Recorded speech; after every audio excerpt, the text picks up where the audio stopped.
right, good morning. Happy Friday, everyone.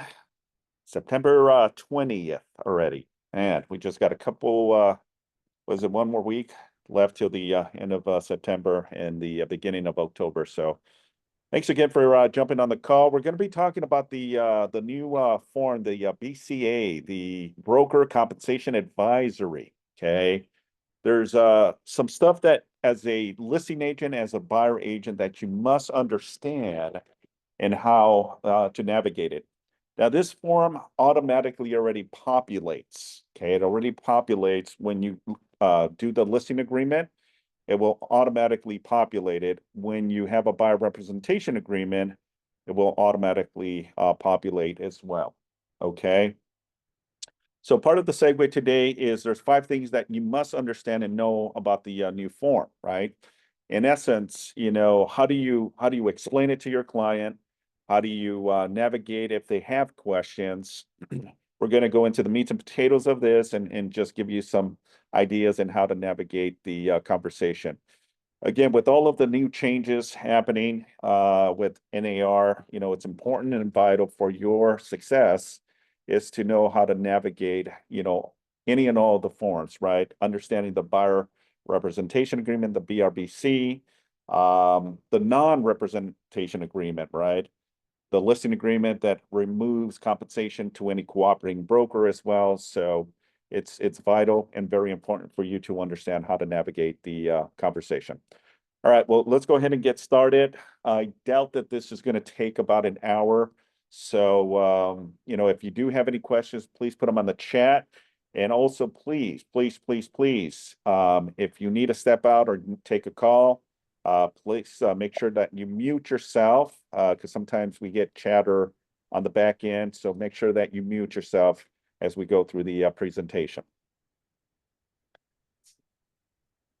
All right, so Form BCA. This past July, C.A.R updated the Broker Compensation Advisory Form, BCA. The form was created to help agents have more of a transparent discussion with their clients about the compensation, right? Everything that has surrounded all of the changes, right, that we have seen, right? The listing agreement not having the cooperating compensation section anymore, right? Now it's only catered to your compensation and also catered to your own compensation when it comes to an unrepresented client. All right, so we're gonna talk deep into the conversation in regards to how this form is utilized for full transparency, but more so to get a better understanding and how you have those conversations with both buyer and sellers. Okay, so what is the BCA form, right? Everyone has been questioning, why is this automatically populated on our ZIP forms, right? Well, it's a new advisory that is now provided as part of the process.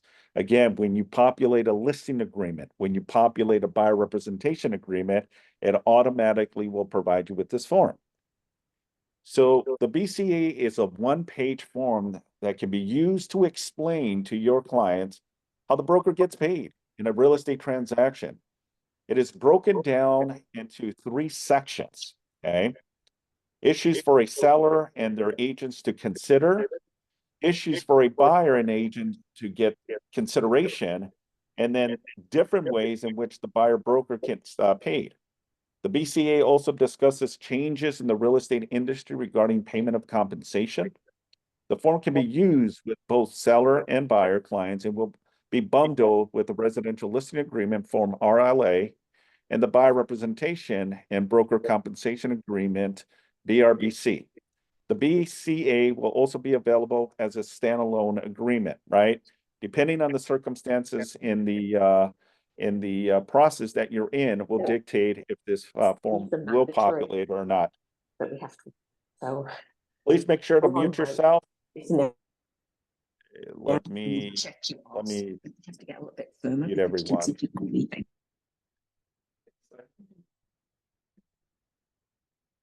Okay.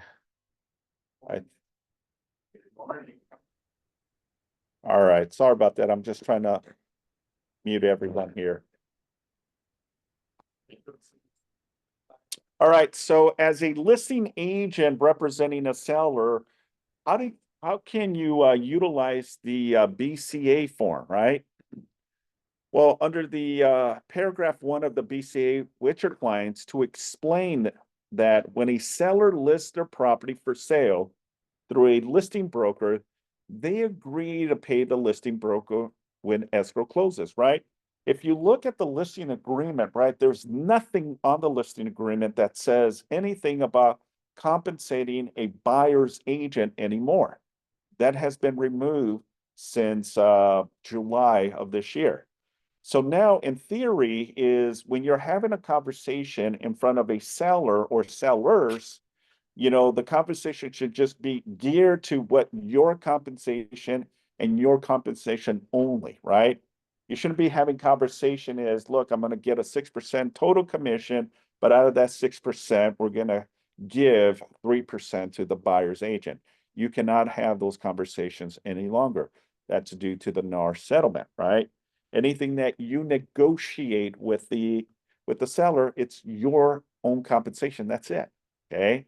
That is not shared. This is why all this kind of transpired. And now we are doing business differently. Okay.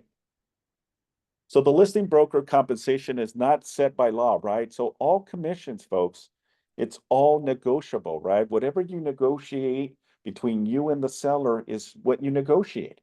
And also vice versa. The seller can also say, look, I understand that you want 3%, but in essence, I'm not comfortable paying 3%.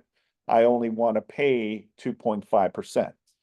You either okay with it or you're not okay with it, or you can restructure and renegotiate, right? Well, Mr. and Mrs. Seller, I cannot do 2.5%, but I'm willing to do. Let's meet in the middle. You're at 2.5%, I'm at 3%. Why don't we do 2.75? Right? As an example, right? Everything is all part of negotiations. Various consideration can be a factor in, such as the broker expertise and experiences. The listing agreement may ask for additional compensation in the event that the buyer purchases the property, it's not represented. The listing broker may also represent the buyer in a dual agent. In the event that the listing broker will negotiate a separate compensation agreement with the buyer, the listing agreement does not create an obligation for the seller to cover the compensation owed to the listing broker for representing the buyer. But the buyer may request this from the seller at the time an offer is made. Okay, so in theory, and I want to be very clear, okay, because this is very important.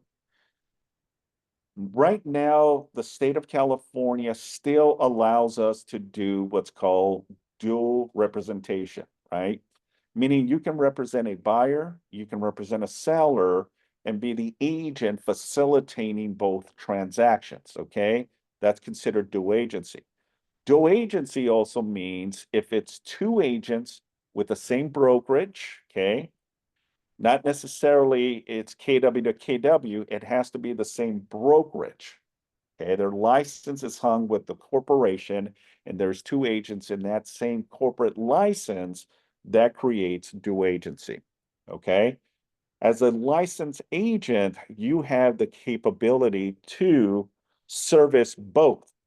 Now, the listing agreement, and I want to be very clear on this, the listing agreement does not have anything that says about dual agency. And a lot of agents unfortunately believe that the section that says unrepresented buyer, that means that creates a dual agency. That does not create a dual agency, okay? In this form, the broker compensation advisory illustrates and explains it a little better, okay? So the listing agreement does not create the obligation for the seller to cover the compensation owed to the listing broker, right?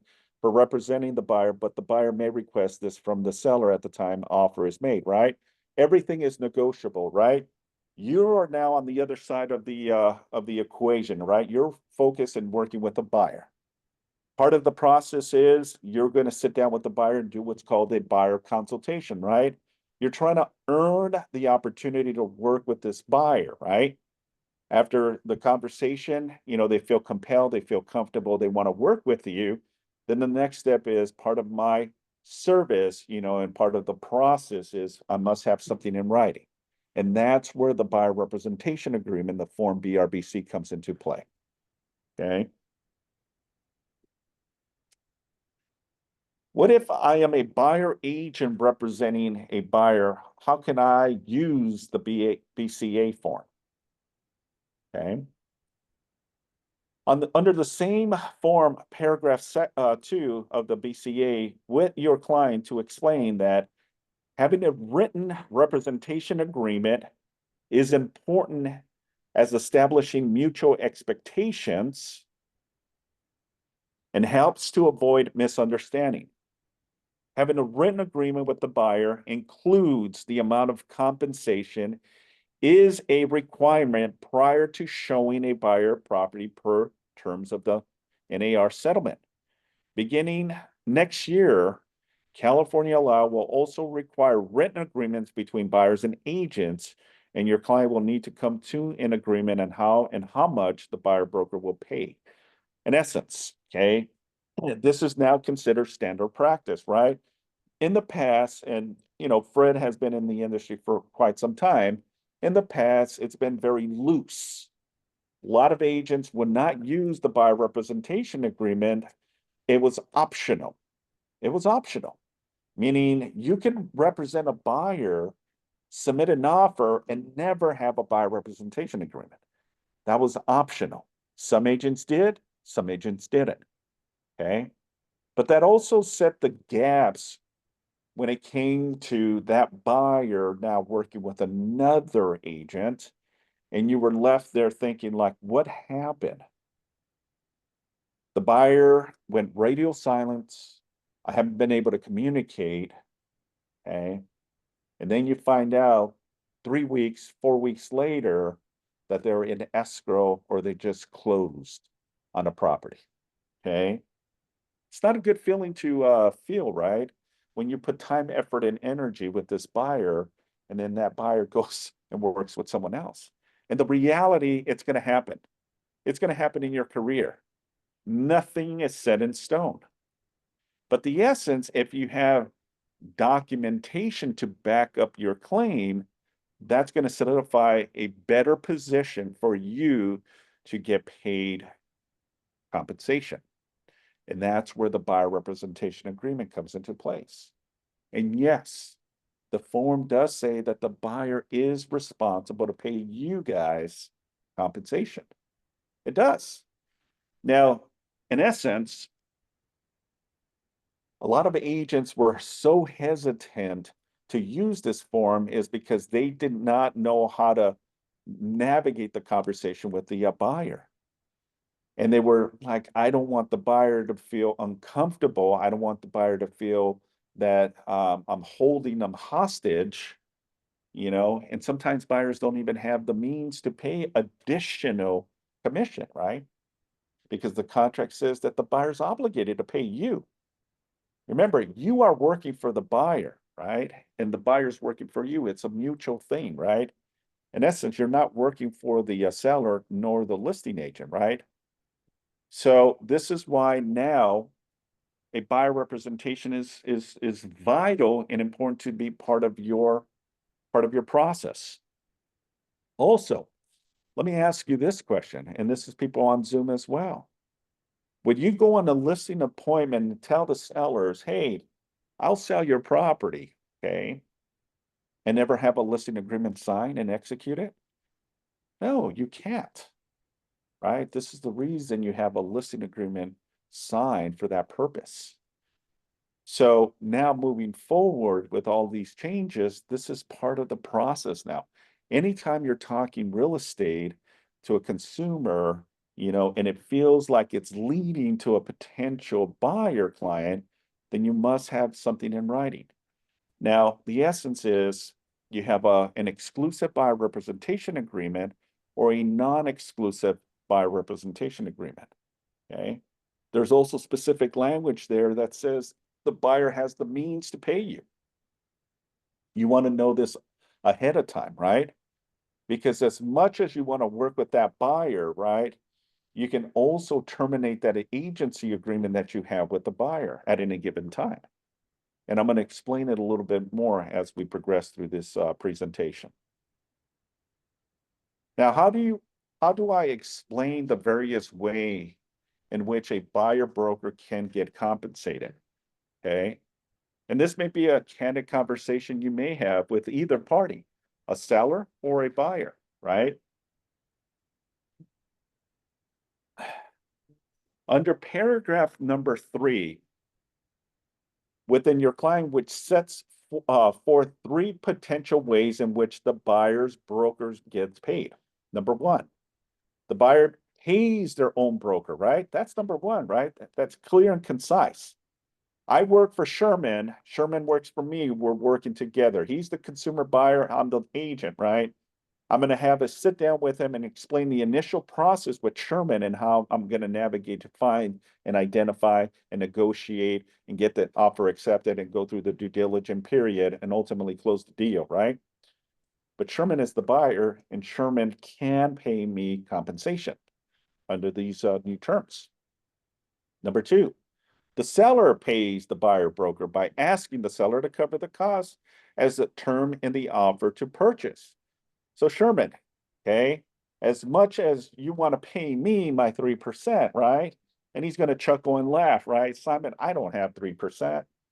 Well, the alternative is we can ask the seller to see if the seller is willing to pay me compensation, okay? And how we do that is we're going to submit an offer, and I'm also going to submit an offer for compensation, okay? Now, there's no guarantee, Sherman, that the seller is going to pay me any compensation. Okay, I'm gonna throw in my compensation and see if the seller will accept the terms, will counter the terms, or will reject the terms. Okay, but again, everything is negotiable. Consider compensation as request of repairs. All right. For the people that have been in the real estate for some time and have done transactions, part of the request of repairs is similar negotiations, right? You do negotiations in the beginning, you do negotiations during, and you may still do some last minute negotiations at the very end before it closes, right? So the essence, there's always negotiations as you're going through the initial process because you're trying to fill in that gap, right, and close the deal. Because the essence is, what are we trying to accomplish? We're trying to get that buyer to close. I'm trying to get paid for services rendered. The seller must sell the property, and that listing agent wants to get paid. There's a lot of moving parts regarding the process, right? And you got to be mindful of not just yourself or your clients, but the initial process, right? Because if the deal falls apart, everyone loses. You lose, the buyer loses, the seller loses, the listing agent loses, the escrow loses, the lender loses, everyone loses. The only ones that I think win are the home inspectors because they get paid right off the bat, right? So they get their money, right? We unfortunately, as real estate professionals, we're not paid till the end of close of escrow. That's just the unfortunate parameter in place. But that's a good thing, you know, if you consistently close deals, right? If one deal falls apart, guess what? You have 2 other deals in escrow that should close, right? That's just the initial process. Okay, so that's number 2.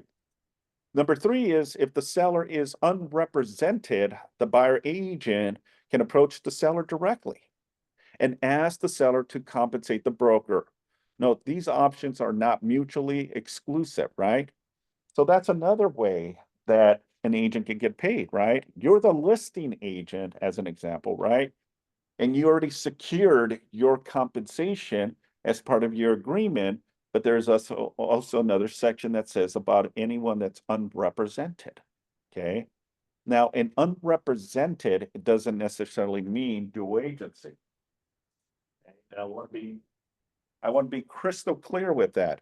A unrepresented buyer doesn't create due agency. Okay. It's basically the buyer is defending themselves through the initial process. We, as a listing agent, working with the seller as our client, but an unrepresented is an individual that still wants to submit an offer. That means that we're doing additional paperwork. That's it. But we have no representation regarding the buyer. Okay.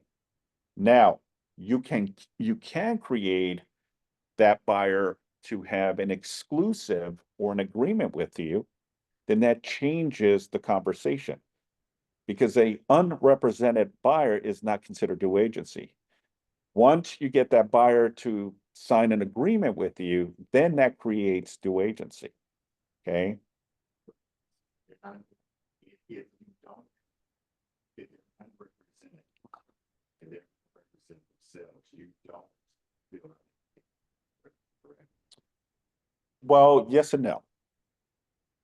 And I'll explain a little bit more, and that's a very good point, Fred.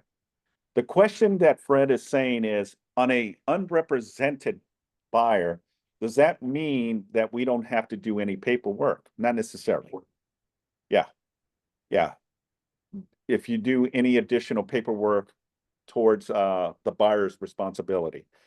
Well, it really depends. That's where the category that on the listing agreement says that if it's a unrepresented buyer comes to the listing agent and wants to submit an offer, we can ask the seller as part of our process for additional compensation. And it says that on the listing agreement. The listing agreement is secure for 2.5%, and unrepresented, I'll charge an additional 1%. And if the seller signs off on that agreement, and you do happen to work with a buyer, right? Then your entitled would be 2.5 plus 1% for a total of 3.5% commission. Because you're doing additional work. Again, just to emphasize and just to be clear, an unrepresented buyer, you don't have an exclusive agreement with the buyer. You're just going to push paper. Okay. Does that mean you create the offer? That could be the case. Yeah, that could be the case. Where a unrepresented, let's say that Fred Howard comes in and says, look, I want this property. I don't have an agent, and I don't want to have a full agreement with Fred, but I'm willing to tackle on the additional responsibility to do the paperwork for the benefit of who? The seller, right?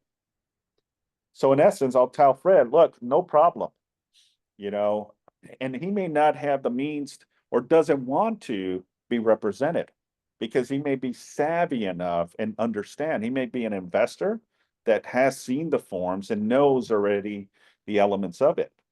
Or he can create his own form, right? And submit his request. But it's up to the listing agent and the seller to accept that form. We may say no, no, no, because there may be specific language that doesn't protect the agent nor the seller, right?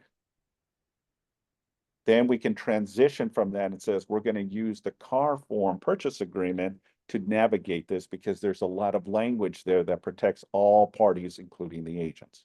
Does that make sense? Any questions so far?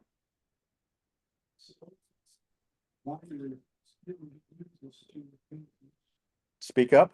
Both the buyer still refuses to pay a fee commission. If the buyer does pay, yeah. Refused. Then you get it on the seller, right? If the seller refuses to pay additional, Buy. He's going to buy himself, right? Yeah. That's what you're saying.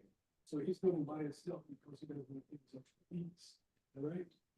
Suppose he refuses to pay. yeah, and that's perfectly fine.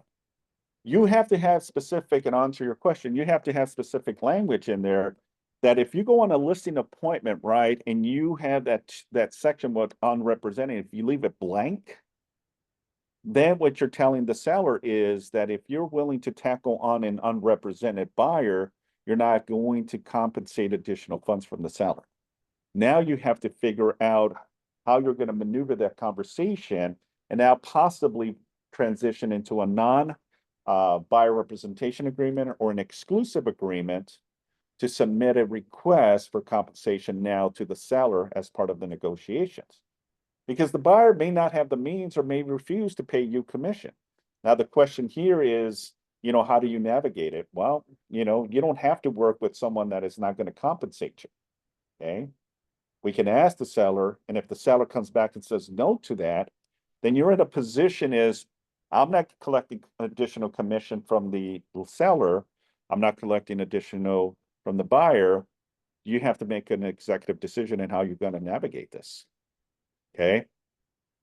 I wouldn't jeopardize and put myself in a position of liability without compensation. Because remember, if this ever becomes a claim, you have a deductible that you have to pay as part of your E&O insurance. In essence, why would I put myself in that compromised position? So then you would have to make a decision. You got to find another agent that's willing to do so. Question. For those who did not pay, maybe if the house doesn't have any buyer, it's basically low and the buyer's in at the end. Yep. So just going back to number 3, if the seller is unrepresented, the buyer agent can approach the seller directly and ask the seller to compensate the broker. Note that these options are not mutually exclusive. How can I discuss the changes in practice regarding compensation in the real estate industry, right? It's very simple. We've been promoting, we've been teaching, we've been having meetings on our team meetings regarding all of these changes, right? Since even before these changes happened, right? We started having conversations in March, April, and May. We were already talking about all of this because we were getting wind of what C.A.R was proposing, right? To handle everything that involved the settlement. So how do we now illustrate it or explain it and have a discussion with our clients? Well, part of the BCA form on the last paragraph explains that the historically compensation was offered from the listing broker to the buyer's broker via the multiple listing server, right? And we can explain it. Back in the time before all this, the MLS would have this information. We would scroll all the way to the bottom of the MLS listing information, and then that's where we would see the compensation, right? Most of us, we would scroll to the bottom to see what the compensation is, right? And then based on that compensation, we would now show the clients, all of the listings that they wanted to see, and then the buyer would make a choice of which one they would like to submit an offer, right? But we already knew our compensation because it was secured. Well, guess what? If you look at the MLS now, there's nothing on there. There's nothing that says about compensation anymore. So in essence, what can you do? All right. So the National Association of Realtors settlement now prohibits such compensation to be offered on the MLS. Moreover, the California Association of Realtors listing agreement no longer provides for offer of cooperating broker compensation. Buyers and sellers must separately negotiate compensation. With that, respectively, brokers are discussed in the BCA. So the form itself will illustrate all of the answers that you are wanting to give the buyer and the seller in reference to the C.A.R settlement, the MLS information removing compensation, how you submit a request for commission, and the importance of the buyer representation agreement moving forward. Whoop, that was quick. So let me illustrate what the form looks like real quick. All right, so let me share my computer.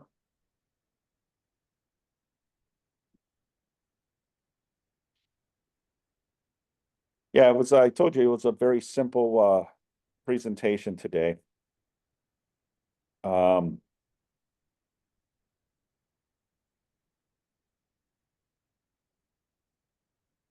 okay.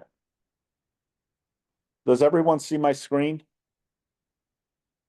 People on Zoom? Yes. Okay, wonderful. All right, so this is the form that we're talking about, which is the Broker Compensation Advisory, better known as BCA. It came in effect as of July of 2024, and it goes through a series of different explanations when it comes to this agreement.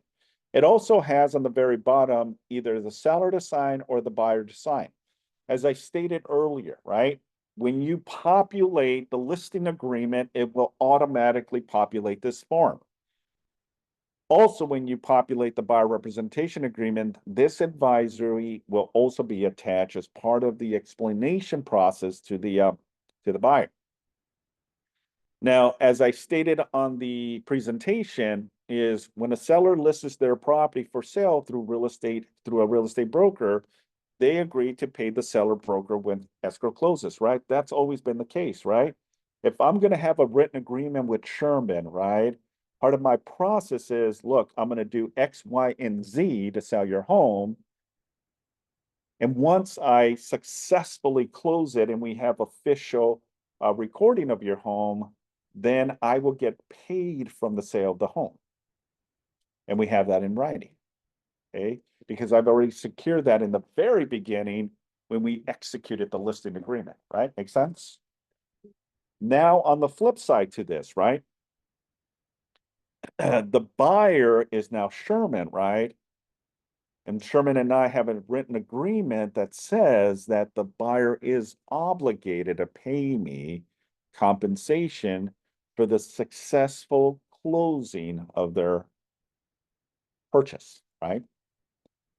But there's also language there that says that if anyone other than the buyer pays me compensation, that alleviates the buyer's responsibility to pay me what he is responsible to pay. And it says that on the buyer representation agreement. So if you understand how to navigate the conversation, no one should feel uncomfortable signing this agreement if you know how to present it and execute it. Sit down and read the contract. And I promise you, you're going to feel comfortable and confident in your approach, and you're going to get the buyer to sign. Now, let's say that Sherman doesn't want to sign this. Okay. Well, Simon, I don't feel comfortable. I don't want to commit to 2.5%. Okay. How will you navigate that as an agent, right? I can't force Sherman to sign anything, right? I can encourage them and say, here are the benefits of why you should use me to get you your home. Well, Simon, I still don't feel comfortable. Then you have to make an executive decision in how you want to navigate this, right?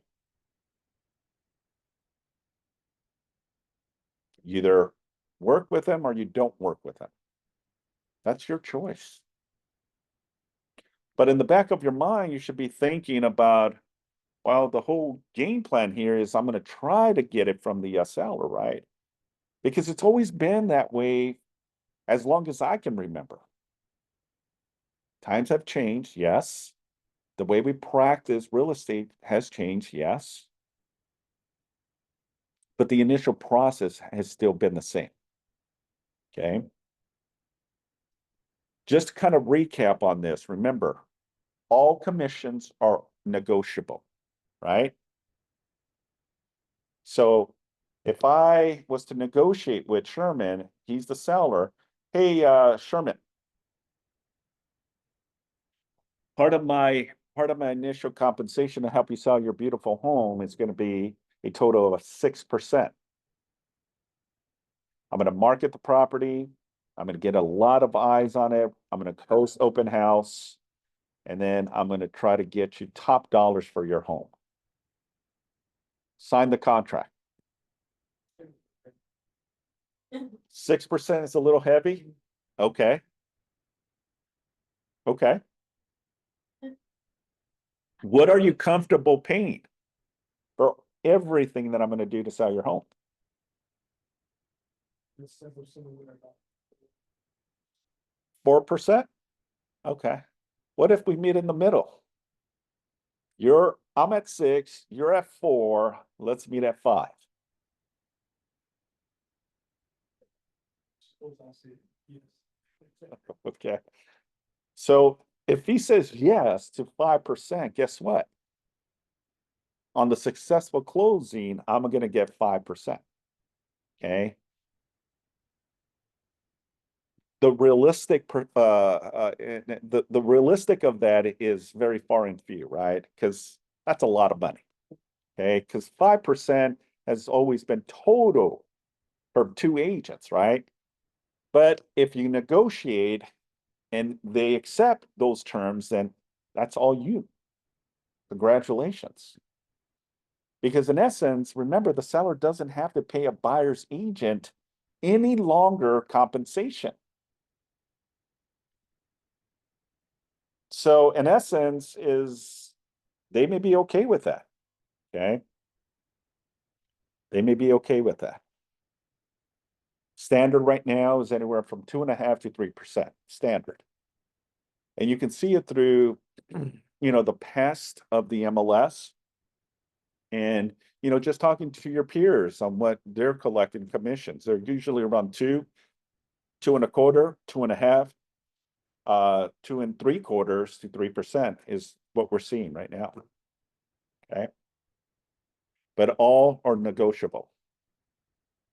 Optional additional compensation for unrepresented. A listing agent may include optional additional compensation amount owed to the seller broker for the situation where the broker takes additional responsibility or workload. Sometimes a buyer may not be working with not wanting to be represented by a real estate agent. When that happens, the seller broker is now not required to represent the buyer, and the seller broker may decide that they do not want to work or create a relationship. Okay, and that's where you would create a non-agency agreement, the BNA, to inform the buyer that the seller broker will be acting on behalf of the seller only. Okay, so I will, do the paperwork to facilitate the transaction because I am working for my seller's best interest to close the deal so I can get paid my 5%. But under no circumstances, am I going to be working with the buyer. The buyer is going to need to fend for themselves, either speak with an attorney or get guidance from someone else. I'm just going to push paper. That's all I'm going to do. I don't have a fiduciary responsibility to the buyer. That's what a unrepresented buyer is. And it clearly says here, why, as a buyer, would I expose myself and not have representation? I'd rather have someone having my best, my best interest and my back on this. So Sherman would say, look, as much as I think I know the contracts, I need an agent to represent me on this because I don't know if I'm missing anything. And remember, if the listing agent is taking care of the seller's best interest, do they have your best interest? Not really. So that now creates an opportunity, right, for Sherman to say, look, let's just go ahead, let me get an agent and let's have an exclusive agreement. Now he's going to get full attention and support and protection because now he has a buyer agent representing him. Make sense? Okay. As I stated earlier, the dual agency is not created with a non-represented client. The only way it creates a dual agency is two components, right? If the buyer signs an agreement and that offer gets accepted by the seller, then it creates dual agency. Or two agents under the same brokerage, that creates dual agency. Broker agreements with buyers. Again, it goes through the same information, right? It just illustrates the importance that any and all commissions are negotiable. Section B goes into the written agreement, right, with the MLS no longer having compensation. Therefore, we have to rely on the buyer to pay us to work with him, or we rely heavily that the seller will pay us some type of compensation. And the form that you'll utilize for that benefit is, if you're asking the seller to pay you compensation, is the SPBB form.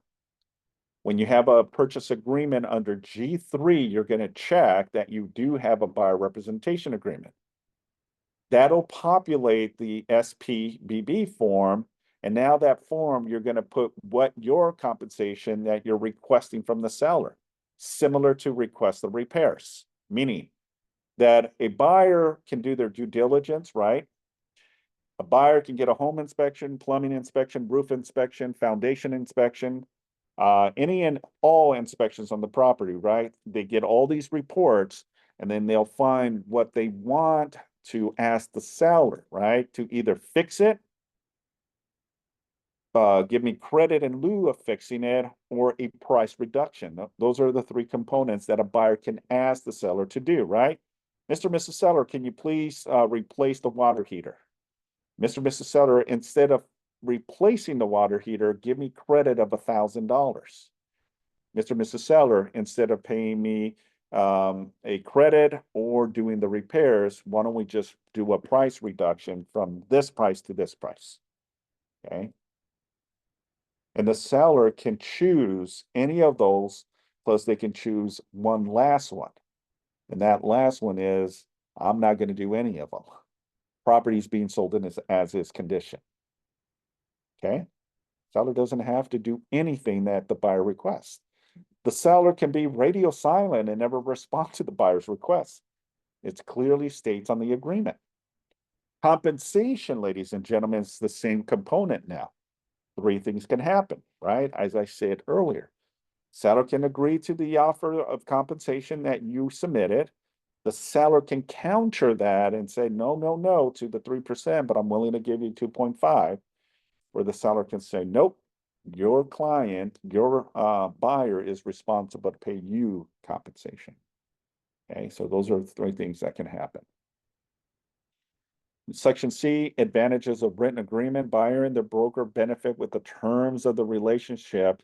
Duties are in writing. A written agreement establishes clear mutual expectations and helps avoid any misunderstanding over the buyer and the buyer broker duties and the amount, right? Because if you have an unrepresented client, I don't have no duties or responsibility, folks. But under a written agreement with any of you, I'm going to go above and beyond the scope to help navigate this and protect you. Because my number one priority is to get you to the finish line, right? Close the deal, but also protect your earnest deposit, right?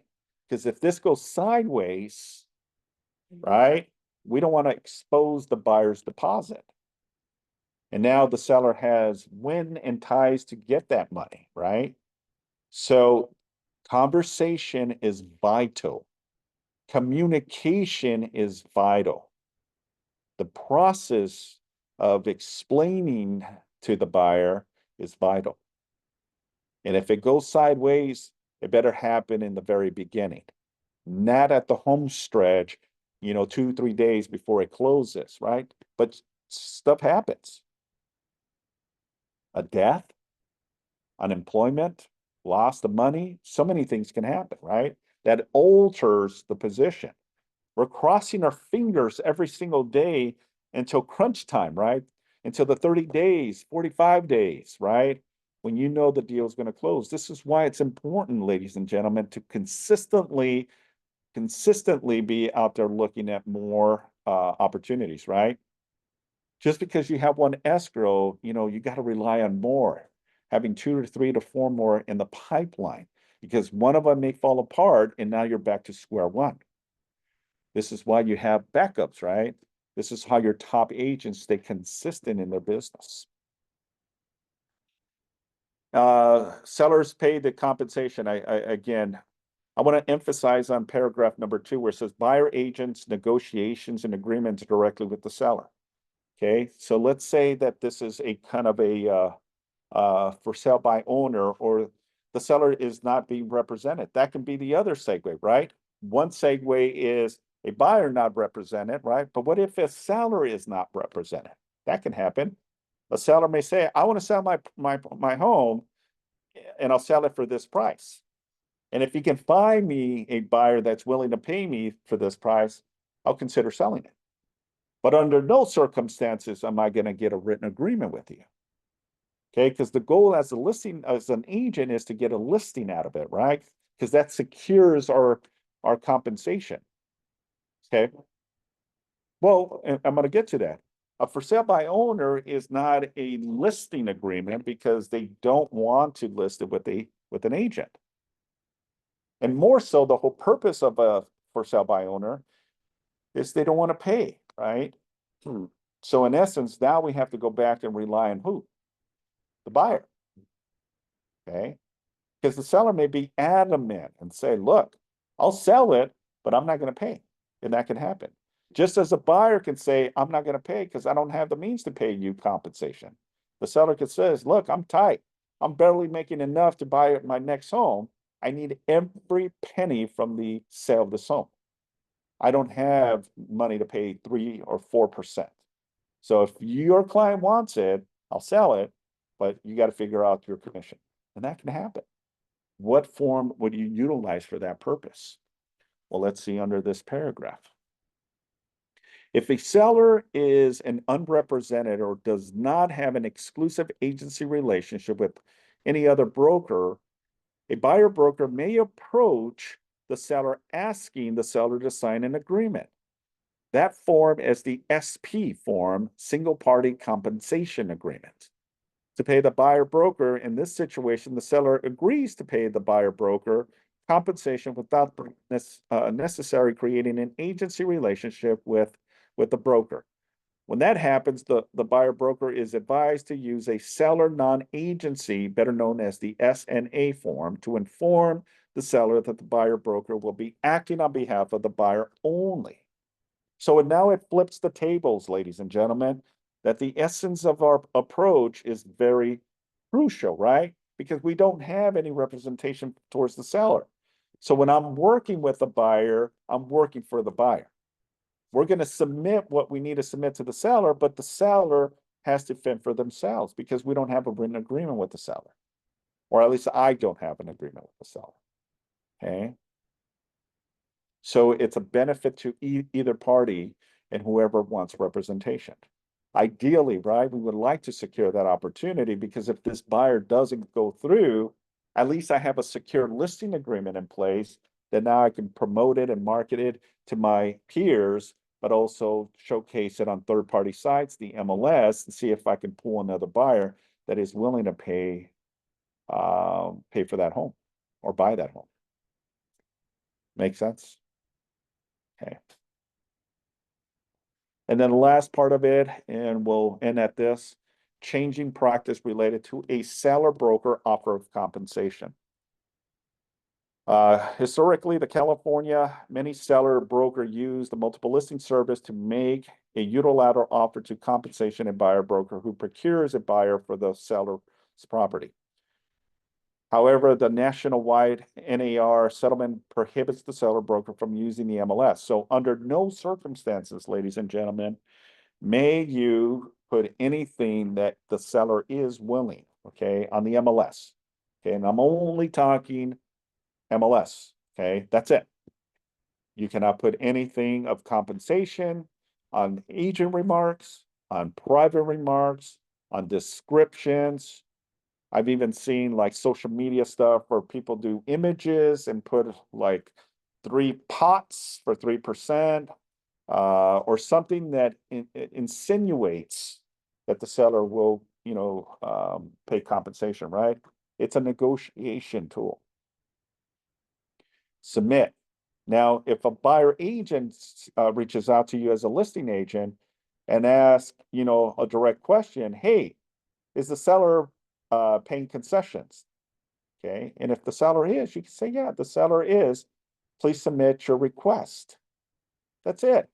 Keep it simple. Okay. Any thoughts on that? Okay.